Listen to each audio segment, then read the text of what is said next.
Atos, capítulo 1, versículo de 1 a 8. A palavra de Deus diz assim: escrevi o primeiro livro, ó Teófilo, relatando todas as coisas que Jesus começou a fazer e a ensinar até o dia em que foi elevado às alturas. Depois de haver dado mandamentos por meio do Espírito Santo aos apóstolos que tinha escolhido. Depois de ter padecido, Jesus se apresentou vivo aos seus apóstolos com muitas provas incontestáveis, aparecendo-lhes durante 40 dias e falando das coisas relacionadas com o reino de Deus. E comendo com eles, deu-lhes esta ordem: não se afastem de Jerusalém, mas esperem a promessa do Pai, a qual vocês ouviram de mim. Porque João, na verdade, batizou com água, mas vocês serão batizados com o Espírito Santo dentro de poucos dias. Então os que estavam reunidos com Jesus lhe perguntaram: será este o tempo em que o Senhor irá restaurar o reino a Israel? Jesus respondeu: não cabe a vocês conhecer tempos ou épocas que o Pai fixou pela sua própria autoridade. Mas vocês receberão poder ao descer sobre vós o Espírito Santo. E serão minhas testemunhas, tanto em Jerusalém como em toda a Judeia e Samaria e até os confins da terra. Amém? Essa é a palavra de Deus para nós nessa noite. E eu vou me ater aqui no versículo 8, que é um texto, uma porção da palavra de Deus que é muito conhecida. E se fosse para me dar um título para essa porção da palavra de Deus aqui nessa noite, o título seria esse: a Igreja de Jesus. Ela precisa do Espírito Santo de Deus. E analisando e estudando um pouco, um teólogo anglicano chamado John Stott, um erudito expositor bíblico, ele disse algo muito importante. Antes de Jesus enviar a igreja ao mundo, primeiro, ele enviou o Espírito Santo de Deus à igreja. A obra do Espírito Santo e o testemunho da igreja são inseparáveis. Eu vou repetir. A obra do Espírito Santo de Deus e o testemunho da igreja são inseparáveis. O Espírito Santo é aquele que capacita a igreja para ser testemunha em Jerusalém, como diz o texto, em Samaria, Judeia e até os confins da terra. É o Espírito quem capacita. O propósito de Deus é o Evangelho todo. O propósito de Deus é por toda a igreja. O propósito de Deus é todo o mundo.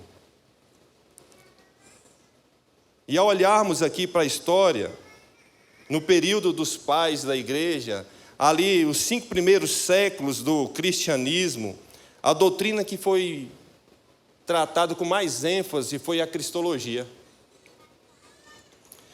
E através dos concílios ficou nítido isso. Mas do primeiro século, se nós olharmos, do primeiro século até o século XV, não encontramos nenhuma obra robusta e específica falando sobre a obra e a pessoa do Espírito Santo de Deus. Logo vem João Calvino, considerado como cérebro da reforma protestante. Ele trabalha essa importância da pessoa do Espírito Santo, tanto que ele foi chamado como teólogo do Espírito Santo.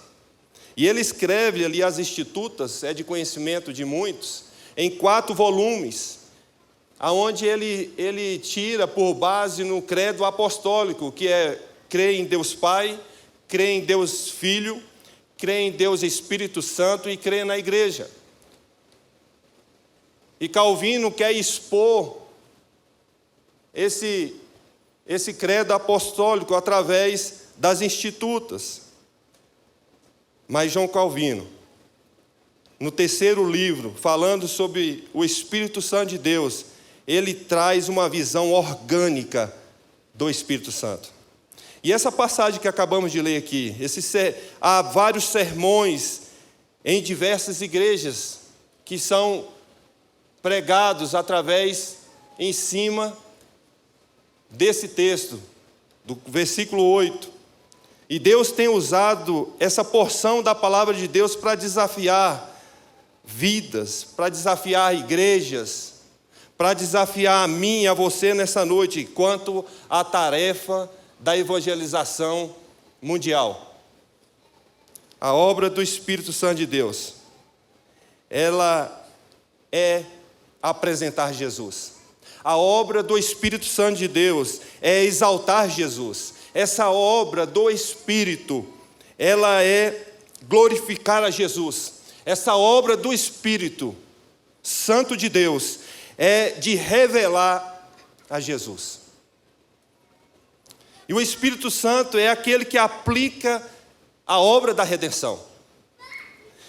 Podemos saber tudo sobre Deus, podemos conhecer tudo sobre Deus, podemos adquirir informações necessárias, precisas sobre a obra de Cristo. Mas se o Espírito Santo não aplicar essa obra em mim e em você, nós perecemos nos nossos pecados. Nós precisamos aqui de uma ação soberana do Espírito Santo de Deus. Nós precisamos daqui, como igreja, desse Espírito que norteia a nossa vida, que norteia a vida da igreja, quem é a mola propulsora, que é a voz ativa da igreja, é o Espírito Santo de Deus. E outro detalhe é a necessidade de nós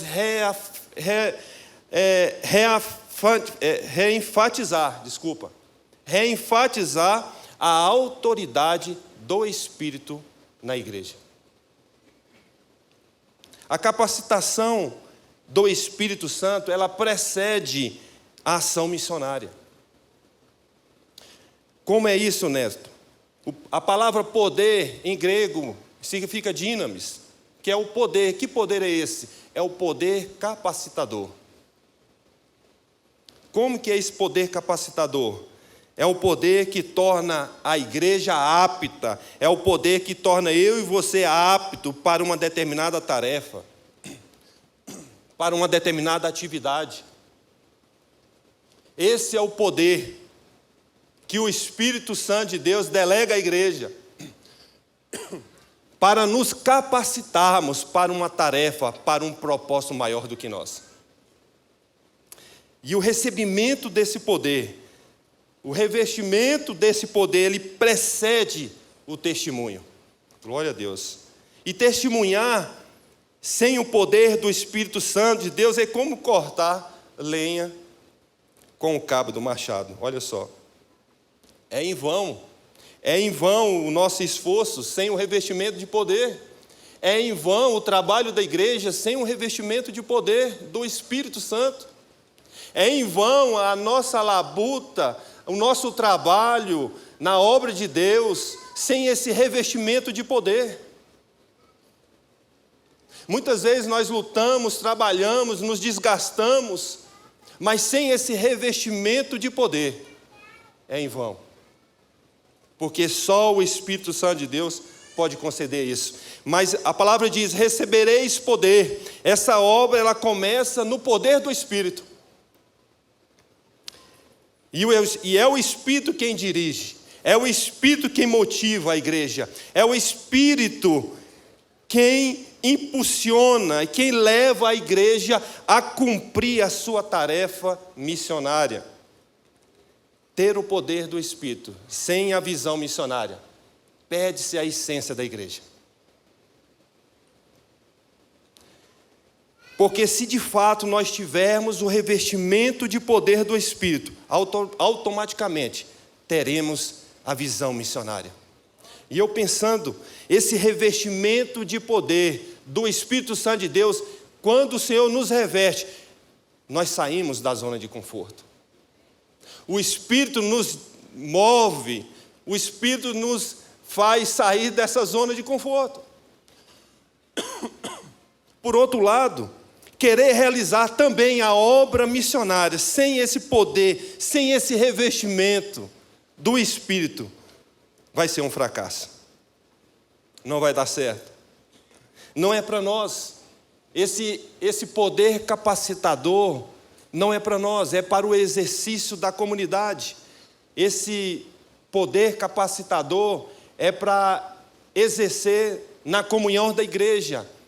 Por isso que nos tira da zona de conforto, porque não é para nós, não é por nós, é para o outro, é pelo outro, é para o Senhor exalar o bom perfume dele em nós, através de nós. Os irmãos conseguem me entender? Isso nos tira da zona de conforto, e é isso que o Senhor e o Espírito Santo de Deus requer de nós. Por outro lado, é o que mais acontece. Muitas igrejas têm e almejam trabalhar com a obra missionária, mas sem esse revestimento de poder, dessa capacitação. O resultado não vai ser benéfico. A igreja não foi autorizada a começar com o seu esforço missionário, senão depois desse revestimento. Mas percebam comigo, nós precisamos estar atentos, muito atentos, devido a muito esforço humano e pouco resultado. Muito trabalho, muitas vezes, e poucos frutos. Muitas palavras, muita manifestação humana e pouca manifestação do Espírito Santo de Deus. Pregamos muitas vezes aos ouvidos, mas não conseguimos pregar aos corações. Falamos muitas vezes aos ouvidos, mas não conseguimos falar aos corações. São belos discursos, palavras, aparência e uma espiritualidade, mas muitas vezes não evidenciam demonstração da graça, da misericórdia e da compaixão de Deus. Por falta de revestimento de poder, a igreja padece. Por falta de revestimento de poder do Espírito Santo de Deus, nós padecemos. Porque nós acabamos vivendo uma vida fria, uma espiritualidade sem a graça de Deus. Nós começamos a ser ritualísticos, nós começamos a vir aos cultos de forma religiosamente, e a vida cristã se torna fria. E você começa a fazer uma introspecção, olhar para dentro e falar assim, mas por que isso não move? Tem algo que não desabrocha. A sua vida espiritual precisa desse revestimento de poder do Espírito.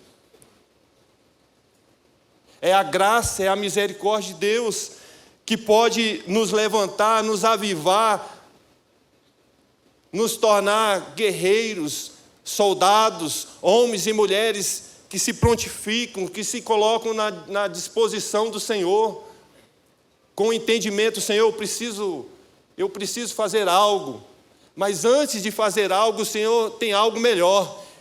O Senhor precisa ter um relacionamento com você. E muitas vezes nós queremos fazer, e é benéfico, é abençoador, é muito bom. Mas antes disso, nós precisamos ter um relacionamento íntimo e pessoal com o Senhor, e o Senhor vai nos revestir desse poder capacitador. Aí Ele vai nos enviar para o que fazer, como fazer, a maneira certa de fazer, o jeito e a forma certa de fazer, porque não é do nosso jeito. A obra no qual nós estamos inseridos, eu gosto de dizer isso, para trazer a minha mente cativa a isso. A obra no qual nós estamos inseridos, ela não é nossa. Ela tem um dono. Então não é de qualquer forma, não é de qualquer jeito. Eu gostaria que projetasse. Olha só. Na história aí dos avivamentos, sempre a igreja ela está sensível. Todo avivamento que acontece, a igreja sempre está sensível à voz do Espírito. Interessante isso, né? Sempre. Todos os avivamentos, a igreja está ali clamando, buscando, né, a voz de Deus. E se quisermos ser uma igreja que possa crescer, o reino de Deus possa ser implantado, né, o evangelho sendo pregado a todas as nações, nós precisamos do poder do Espírito Santo de Deus. Então está aí, Mateus 28, 18 a 20, qual que é a ordem? Ide e fazei discípulos de todas as nações, batizando-os em nome do Pai, do Filho e do Espírito. Qual que é a promessa? Toda a autoridade me foi dada, eis que estou convosco todos os dias até o fim. Marcos 16, 15 e 18, qual que é a ordem? Ide por todo o mundo e pregar o evangelho a toda criatura. Qual que é a promessa? Esses sinais hão de acompanhar aqueles que creem. Em meu nome expulsarão, expelirão demônios, falarão novas línguas, pegarão serpentes. Lucas 24, 47 a 49, qual que é a ordem de Deus para nós? E que em seu nome se pregasse o arrependimento para a remissão de pecados a todas as nações, vós sois testemunhas dessas coisas. Qual que é a promessa? Eis que envio sobre vós a promessa de meu Pai, permanecei, pois, na cidade, até que do alto seja revestido de poder. João 20, 22, assim como a ordem, assim como o Pai me enviou, eu também vos envio. E a promessa, recebei o Espírito Santo. Atos 1:8, o texto que nós lemos, a ordem é: sereis minhas testemunhas, tanto em Jerusalém como em toda a Judéia e Samaria e até os confins da terra. Qual que é a promessa de Deus? Recebereis poder ao descer sobre vós o Espírito Santo de Deus. E analisando e olhando, um dos maiores evangelistas do século XIX, Charles Spurgeon, um homem piedoso que buscava a Deus, que ansiava pela vontade de Deus, considerado como o príncipe dos pregadores, ele disse algo importante: é mais fácil um leão se tornar vegetariano do que uma vida ser salva sem a obra do Espírito Santo de Deus. Tão importante é essa obra do Espírito Santo de Deus. Quão importante para a vida da igreja é esse revestimento de poder para a vida da igreja.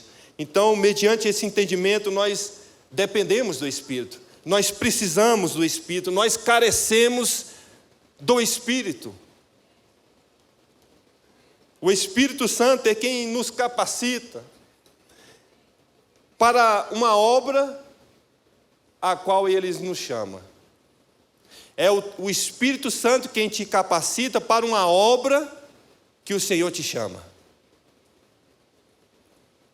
E isso nos faz sair da zona de conforto.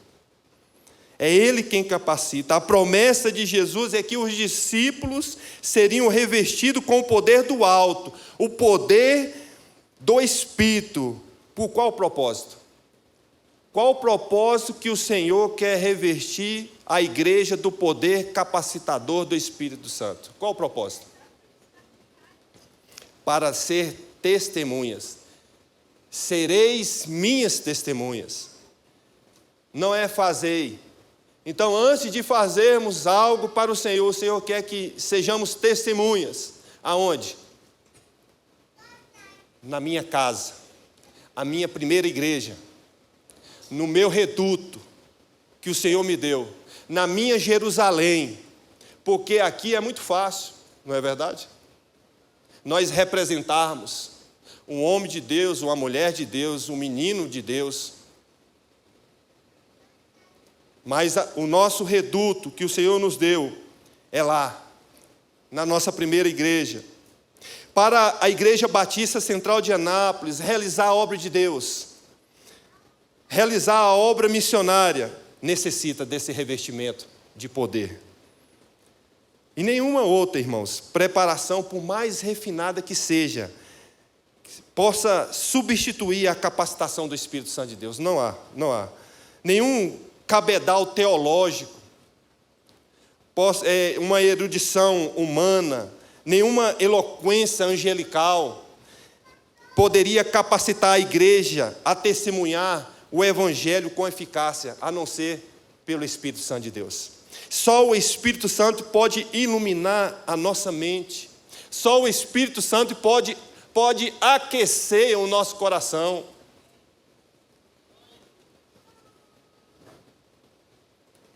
A palavra diz que nós conhecereis a verdade, e a verdade vos libertará. Há uma libertação de mente. Isso só quem faz é o Espírito Santo de Deus. Quando os olhos espirituais se abrem, quando a mente é revestida pelo Espírito Santo de Deus, há uma libertação. Eu entendi agora. Eu estou livre. Eu não vou mais caminhar pelos caminhos que eu estou trilhando. Há uma libertação na mente. Isso só quem faz é uma ação do Espírito Santo de Deus. Só o Espírito pode capacitar o mensageiro. Só o Espírito Santo do Senhor pode te capacitar a anunciar o Evangelho para o seu vizinho, para o colega da universidade, para o colega de trabalho, para aquelas pessoas que estão ao seu redor, o mais próximo de você. É só uma ação soberana do Espírito Santo de Deus que pode fazer isso. Mediante isso, o Senhor Jesus conhece a nossa fraqueza. O Senhor Jesus conhece a nossa incapacidade de cumprir essa ordem. O Senhor conhece. E aí eu percebo que há um gargalo, que nós nos apoiamos a isso.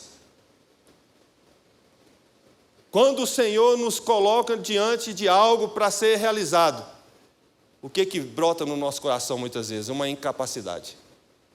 Uma falta de incapacidade, uma fraqueza. Eu não consigo, como se diz o goiano, eu não dou conta. E começamos a racionalizar, começamos a justificar para não realizarmos a ordem. E me lembro de Moisés, quando o Senhor falou assim, vai lá falar com o faraó. Ele colocou 5 objeções. E uma delas me chama a atenção, que diz lá em Êxodo 4, Moisés disse ao Senhor, olha só, uma das objeções que Moisés falou. Ah, Senhor, eu nunca fui eloquente, nem no passado, nem depois que falaste a teu servo, pois sou pesado de boca e pesado de língua. O Senhor respondeu a Moisés, quem fez a boca do homem? Quem fez a boca do homem? Ou quem faz o mudo? Ou o surdo? Ou o que vê? Ou o cego? Quem fez? Não sou eu, o Senhor? Agora vá, e eu serei com a sua boca, e lhe ensinarei o que deve falar. Muitas vezes, nós estamos como Moisés, colocando objeções diante do Senhor, entra ano, sai ano, mas que o Espírito Santo do Senhor fale ao seu coração nessa noite. Não prolongue essa desobediência. Não retarde essa desobediência. Cumpra o propósito que Deus tem para a sua vida. Deus tem um propósito para a sua vida e através da sua vida. Não retarde isso, jovem. Não retarde isso. É palavra de Deus, não são palavras minhas. Mas logo na frente, Moisés volta a falar, ah, Senhor, envia alguém outro que quiser ir. Envia outro. E qual que foi a resposta de Deus? Então a ira do Senhor se acendeu contra Moisés.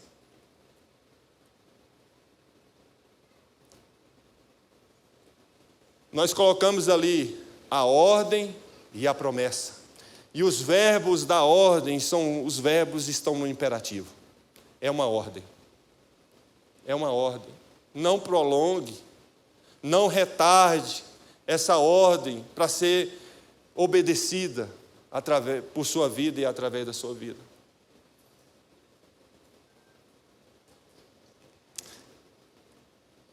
Moisés aprendeu.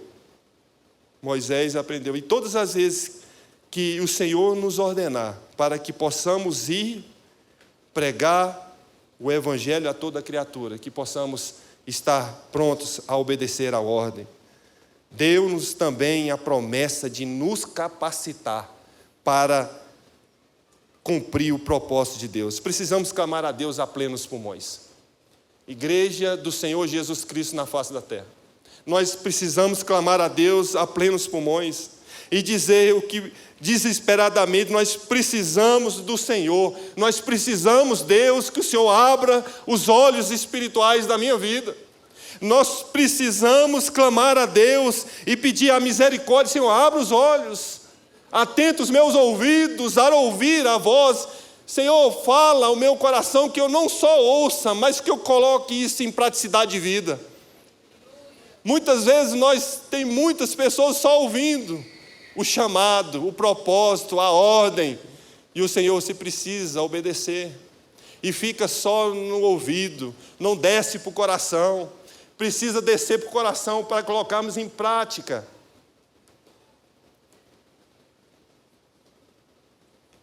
Um metodista piedoso do século XIX, o Dr. Edward M. Bounds, ele diz o seguinte: a igreja está procurando por melhores métodos.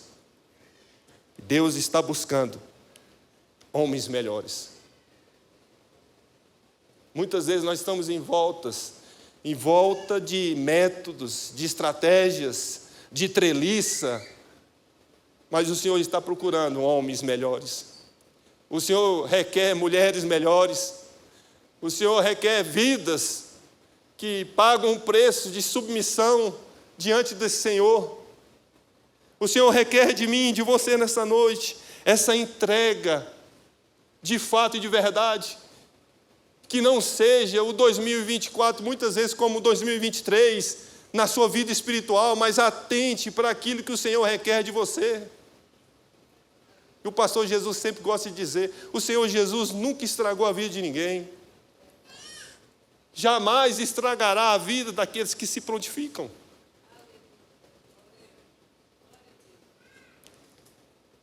Deus não está à procura de métodos, mas de homens, de melhores homens. Jesus aqui, meus irmãos, não comissionou o governo. Jesus não comissionou o governo para a proclamação do Evangelho. Jesus não comissionou e não delegou essa sublime tarefa aos anjos, mas Ele permitiu que eu e você pudesse ter esse privilégio. Palavra de Deus. E eu lendo, estudando, e eu gosto de frisar também que o pastor disse isso há muitos anos atrás, isso entrou no meu coração. O maior legado que nós podemos deixar para os nossos filhos não é nenhum bem material. Não é casa, não é carro, não é sítio, não é fazenda. O maior legado que nós podemos deixar para os nossos filhos, e eu espero que o Senhor me leve primeiro que minhas filhas, é elas falarem a plenos pulmões: vale a pena servir o Deus meu pai.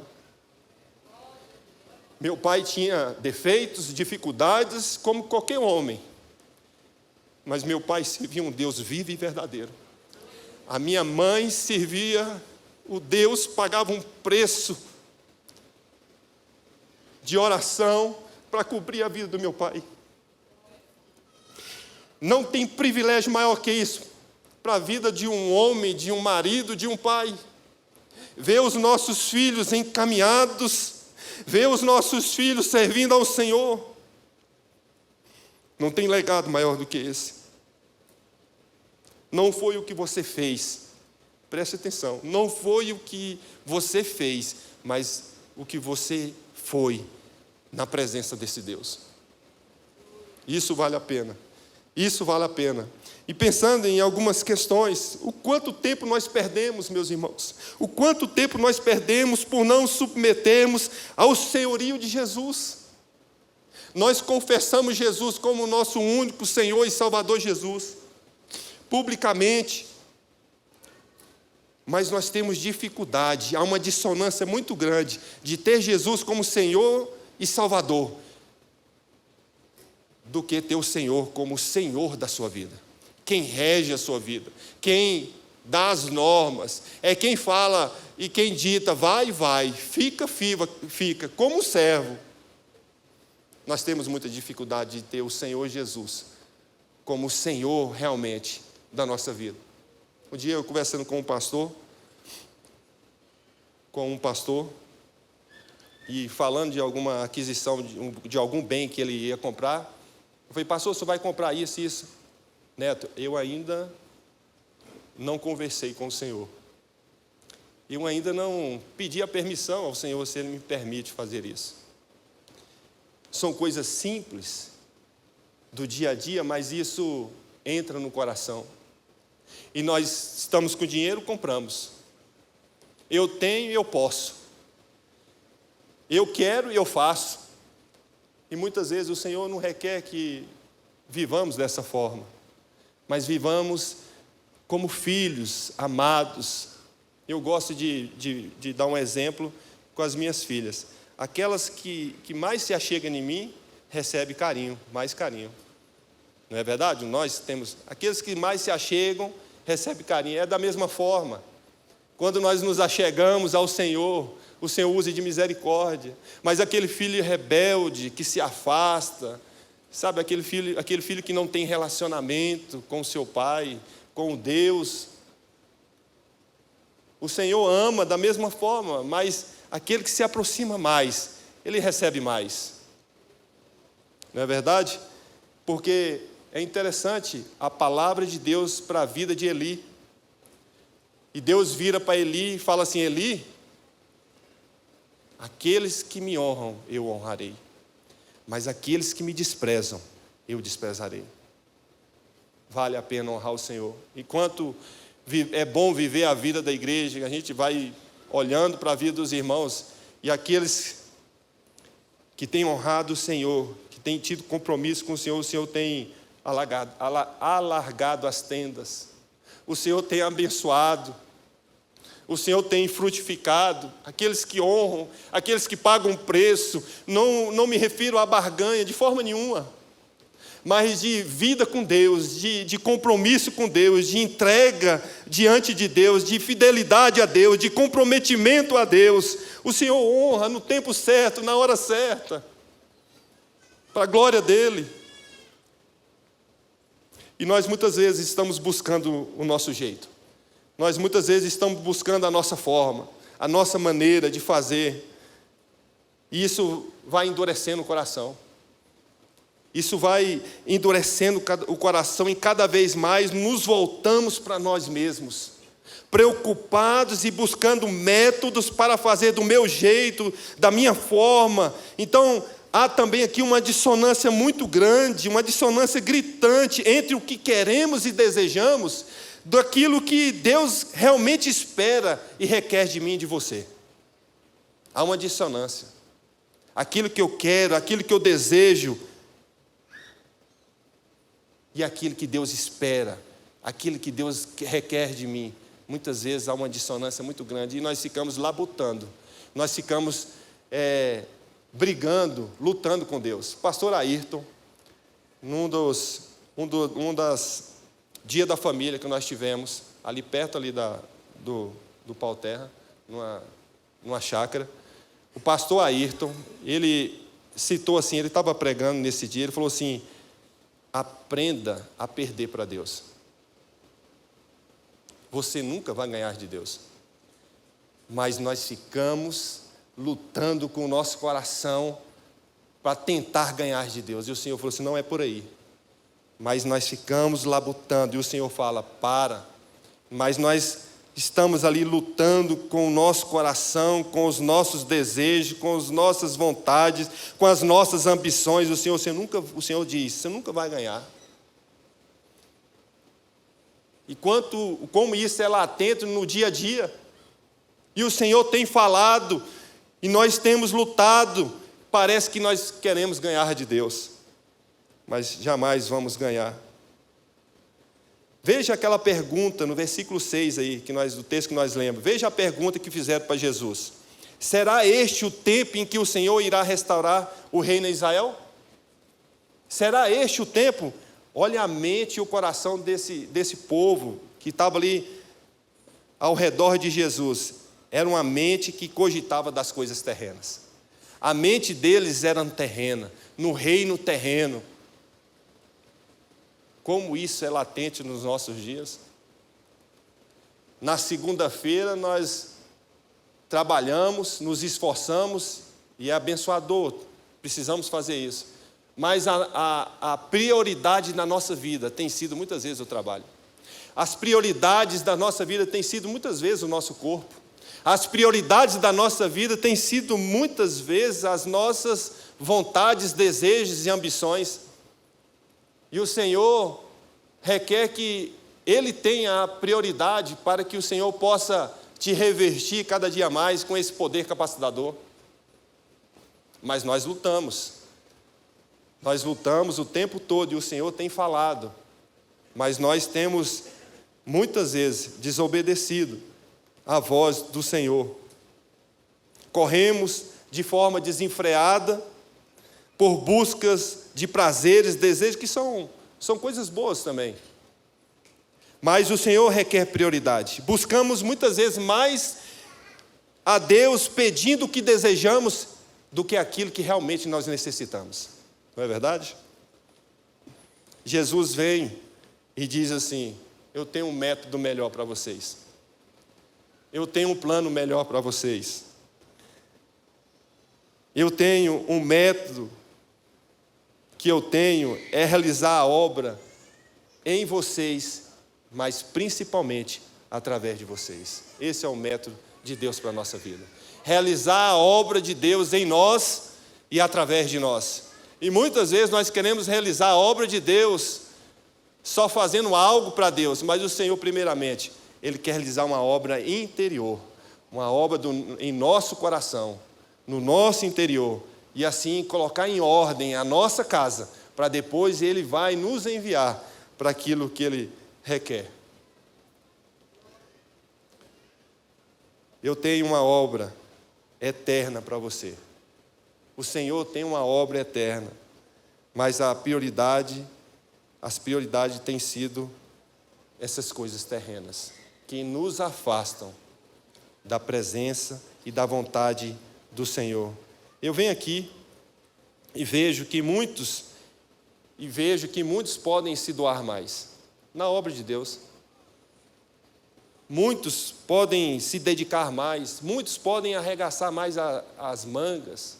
Muitos podem se prontificar como soldado, como guerreiro de Deus. Muitas pessoas podem, se disponibilizar mais. Podem. Eu sei que podem, mas estão como aqueles que rodeavam Jesus, com a mentalidade terrena, cogitando das coisas dessa terra, preocupado e buscando seus próprios interesses, enxergando somente o seu umbigo, voltado somente para o seu ventre. E o Senhor requer que sejamos como atalaias de Deus. Atalaias de Deus, responsáveis para vigiar e alertar o povo dos perigos do pecado. Essa é a vontade de Deus para a nossa vida. Se o ímpio morrer em sua impiedade, sem avisarmos, Deus cobrará de nós o seu sangue. Preste atenção. Muitas vezes aquelas pessoas que nos rodeiam estão sofrendo, estão padecendo, e nós muitas vezes não temos uma palavra de esperança para a vida dela. Nós nos enclausuramos, nós nos fechamos, vendo muitas vezes o sofrimento, o padecimento, mas nós muitas vezes nos acovardamos, nos envergonhamos, em vez de estender a mão, de dar uma palavra de esperança para a vida das pessoas. Parece muito simples, e isso é muito corriqueiro, e é simples mesmo. Isso acontece no nosso dia a dia. E por fim, o testemunho do Evangelho, ele começa aonde? Em casa, na nossa Jerusalém. Sereis minhas testemunhas. Sereis minhas testemunhas. A obra missionária aqui, ela deve ser feita aqui, ali e até os confins da terra, até além das fronteiras. E o ponto de partida aqui é a nossa casa. É a nossa casa, é o ponto de partida. Não teremos autoridade para pregar para os de fora se não estamos testemunhando para os de dentro. Não podemos começar com os confins da terra se a nossa Jerusalém ainda não foi impactada com o poder do Evangelho. Não podemos pregar aos estranhos se primeiro não fizermos conhecido o Evangelho em nossa família. Não podemos pregar, muitas vezes pregamos aos ouvidos, mas só o Espírito Santo de Deus que prega e fala aos corações. Quando Jesus libertou aquele homem endemoniado em Gadareno, ele não permitiu que acompanhasse Jesus, sabe por quê? O que o Senhor Jesus fez? Vá para a sua casa, vá para a sua família, volta para a sua cidade. É lá que você vai começar a testemunhar do que o Senhor fez na sua vida, do que Deus está fazendo na sua vida, o que Deus irá fazer na sua vida. Vai lá, é na sua casa, é no meio dos seus, é ali que você vai dar o testemunho.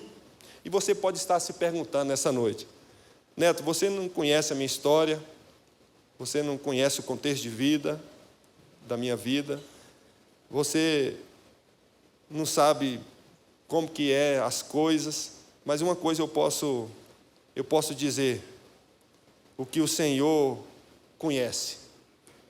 O Senhor conhece. E o que o Senhor requer de você e de mim é que vivamos de acordo com o que o Senhor espera que você viva. Você e eu precisamos viver as expectativas de Deus para a sua vida. Nós precisamos viver as expectativas de Deus, não humanas, mas as expectativas de Deus para a nossa vida. O Senhor conhece e sabe o que se passa no seu coração, no seu íntimo. Mas o Senhor também não quer que nós nos acovardamos. Ele quer que nós nos posicionamos e não fiquemos com o espírito de coitado, um espírito de demência, mas o Senhor quer que nos levantemos, nos prontificamos, para que Ele possa nos capacitar para a obra o qual Ele tem nos chamado. Amém? Mediante esse entendimento, quando o Espírito Santo de Deus reveste a igreja, quando o Espírito Santo de Deus reveste com esse poder capacitador da igreja, o amor pelas vidas, as pessoas começam a se doar, as pessoas começam a se preocupar uns com os outros, os pequenos grupos começam cada dia mais a olhar um para o outro, a cuidar do outro, a ombrear um ao outro, e começa a haver uma comunhão no meio nosso, no meio do povo de Deus, uma comunhão do Espírito Santo de Deus, e há uma mutualidade de alegria, de gozo na presença de Deus. Precisamos realmente viver as expectativas. E concluindo, qual é um dos alvos dessa igreja para realizar a obra missionária no qual a chamou? Fazer discípulos de todas as nações. Amém? Essa é a ordem. Você está convicto desse chamado para a sua vida? Fazer discípulos? Entendem? Essa é uma ordem para todos nós aqui nessa noite. O Senhor não quer apenas uma grande multidão, mas Ele quer discípulos, pessoas transformadas, pessoas regeneradas, pessoas comprometidas, pessoas que têm a aprovação dEle, vidas que se dispõem, vidas que se entregam. E muitas vezes nós podemos ver muito reconhecimento, aprovação, pouca conversão, muito ajuntamento, mas pouco envolvimento, muitos assistentes, mas poucos discípulos. Poucos se dispõem, que se entregam e se submetem ao senhorio de Jesus. Há uma necessidade de conhecer o ministério do Espírito Santo. Há uma necessidade. E se o Espírito Santo não agir na igreja, não veremos quebrantamento. Se o Espírito Santo não agir na igreja, não veremos arrependimento. Então há um clamor aqui nessa noite. Há um clamor nessa noite que nós precisamos nos submeter ao senhorio de Jesus. Há um clamor nessa noite pela palavra de Deus. Nós precisamos nos curvar diante desse Deus Todo-Poderoso. Porque Ele tem sido o nosso sustentador. Ele tem sido quem tem nos encorajado. Ele tem sido o nosso refúgio. Ele tem sido a nossa proteção. Nós precisamos nos submeter a esse senhorio.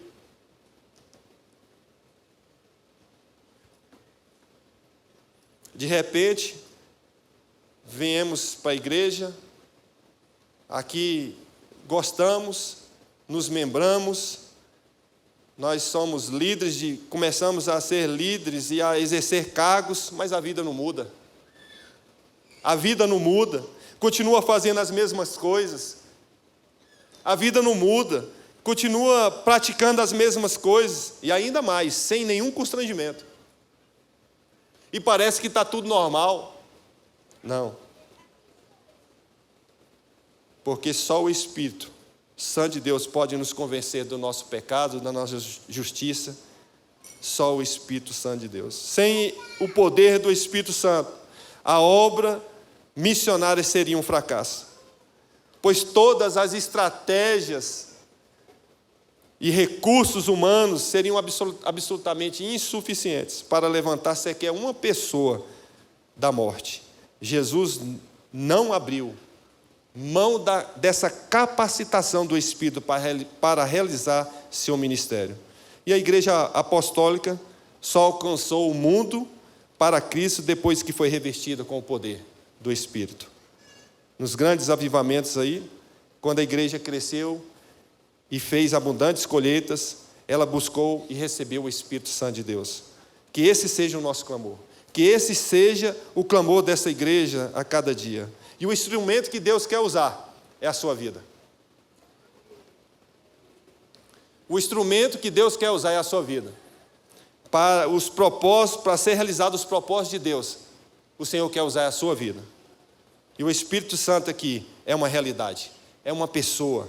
Não é uma imaginação humana, não é uma ideia, não é uma força impessoal, não é uma energia impessoal. Muitos crentes, anos a fio, sentados nos bancos das igrejas, leem a Bíblia e não entendem quem é a pessoa do Espírito Santo de Deus.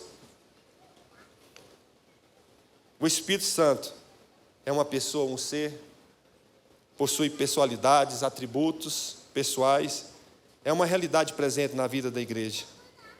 É Ele a quem nós devemos nos render a cada dia. É a Ele, na presença dEle, que devemos submeter a cada dia. E a partir do momento que eu e você nos rendemos ao Senhor Jesus, à vontade do Espírito Santo de Deus, essa vontade, ela ocupa, esse Espírito ocupa cada vez mais o espaço na nossa vida. Ninguém pode, nenhum de nós, podemos realizar a obra de Deus e fazer a vontade de Deus, se fazer e ter uma vida agradável a Deus, se não for pelo Espírito Santo. Podemos adquirir muitas coisas, irmãos. Podemos adquirir muitas coisas. Pregar, falar, né? Podemos fazer muitas coisas, mas na dependência do Espírito, se não for, nada acontecerá. Podemos realizar muitas construções, ajuntar muita coisa aqui nessa terra, mas sem a presença magnífica do Espírito, nada acontecerá. Corações não serão quebrantados, vidas não serão regeneradas, cativos não serão libertos. Se a obra do Espírito Santo de Deus, se esse revestimento de poder não estiver sobre nós, nada acontecerá. Ninguém vive uma vida cristã vitoriosa se não for na dependência e no poder do Espírito Santo de Deus. Amém?